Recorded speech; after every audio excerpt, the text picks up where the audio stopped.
அஸ்ஸலாமு அலைக்கும். இன்றைக்கி ஒரு நல்ல நாள். என்ன நாள்னா கேட்காதீங்க, ஏன்னா இப்படி வச்சுக்கலாம். நம்ம 1000 சப்ஸ்கிரைபரை தொட போகிறோம். அதுக்கு முன்னதாகவே ஒரு 3 வறியவர்களுக்கு சோறு கொடுக்குறோன்னு வச்சுக்கலாம். முதல்ல ஸ்வீட் எடு கொண்டாடுன்னு பீட்ரூட் அல்வா செஞ்சாச்சு. இதில் இருக்கிற ரெசிபிஸ் எல்லாமே நம்ம உணவு தட்டு சேனலில் இருக்குது. அதுக்கான லிங்க்கை நான் டேக் பண்ணுறேன், தேவைப்பட்டால் செக் பண்ணிக்கோங்க.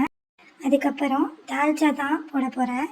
தால்ச்சாக்கு உள்ள கறியை வேக வச்சுட்டு 1 கிலோ கோழி எடுத்து அதை நான் மேரினேட் பண்ணி வச்சுக்கிறேன். கறி வெந்துக்கிட்டு இருக்கிற கேப்பில் நம்ம தால்ச்சாக்குள்ள காய்கறிகள் வெட்டி எடுத்துகிட்டு வந்துடலாம். தால்ச்சானாவே நீங்கள் கரெக்டாக கெஸ் பண்ணி இருந்திருப்பீங்க, தால்ச்சா சோறு தான். இன்றைக்கி தால்ச்சா சோறை நான் ரைஸ் குக்கரில் தான் ஆக்க போகிறேன். காய்கறியை நல்லா தாளித்து வேக விட்டுட்டு அரிசிக்கு உள்ள தண்ணி உழ வச்சிடலாம். மட்டன் தால்ச்சாவுடைய ரெசிபீஸும் நான் ஏற்கனவே அப்லோட் பண்ணியிருக்கிறேன். நம்ம சேனலும் ஸ்டார்ட் பண்ணி 1 வருஷம் கம்ப்ளீட் ஆகிடுச்சு. நானும் எப்படியாவது 1000 சப்ஸ்கிரைபர் தொட்டுடலான்னு தான் முயற்சி பண்ணுறேன். அதுக்கு நீங்கள் சப்போர்ட் பண்ணுங்கள். புதுசாக பார்க்குறவங்க சப்ஸ்கிரைப் பண்ணுங்கள். இப்போது நம்ம தாளிச்சாவும் ரெடி ஆகிடுச்சு.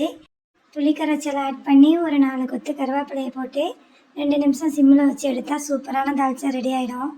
ரைஸ் குக்கரில் புலாவு சோறு ஆக்க போகும்போது தண்ணியை தாளித்து விட்டு அதை கொதிக்க விட்டு ஊற வச்சுருந்த அரிசியை கொட்டி கொதிக்க விட்டு இறக்கிட்டால் சூப்பரான புலாவு சோறு ரெடி ஆகிடும். பொதுவாக பிறந்த நாள், கல்யாண நாள்னு எதையும் பெருசாக கொண்டாடுறதில்ல. அந்த நாளில் நம்மளால் முடிஞ்ச அளவுக்கு எளியவர்களுக்கு தர்மம் பண்ணிடுறது. அதுவும் எத்தனையோ விதவிதமாக ஹோட்டலில் சாப்பாடுகள் கிடைச்சாலும் இந்த மாதிரி வீட்டு விசேஷங்கள்லையும் நமக்கு ஏதாவது ஒரு நேர்ச்சி இருக்க போகும்போதும் நம்ம கையாலேயே செஞ்சு எளியவர்களுக்கு வறியவர்களுக்கெல்லாம் உணவு செஞ்சு கொடுக்க போகும்போது அதில் ரொம்பவுமே மன திருப்தியும் ஒரு சந்தோஷமும் இருக்கும். என்னைய மாதிரியே எத்தனை பேர் செய்வீங்கன்ட்டு கமெண்ட் பண்ணுங்கள். இந்த மாதிரி பாக்ஸ் பேக் பண்ணி வெளியாக்கியாச்சு. லாங் வீடியோவில் பாய் வீட்டு மட்டன் வெள்ளை குருமா ரெசிபி அப்லோட் பண்ணியிருக்கேன். கண்டிப்பாக சேனலை விசிட் பண்ணுங்கள். என்னோடய சேனலை உங்கள் ஃப்ரெண்ட்ஸ் அண்ட் ஃபேமிலி கூட ஷேர் பண்ணி சப்ஸ்கிரைப் பண்ணிக்கோங்க. இன்னொரு ரெசிபியில் சந்திக்கலாம். அஸ்ஸலாமு அலைக்கும்.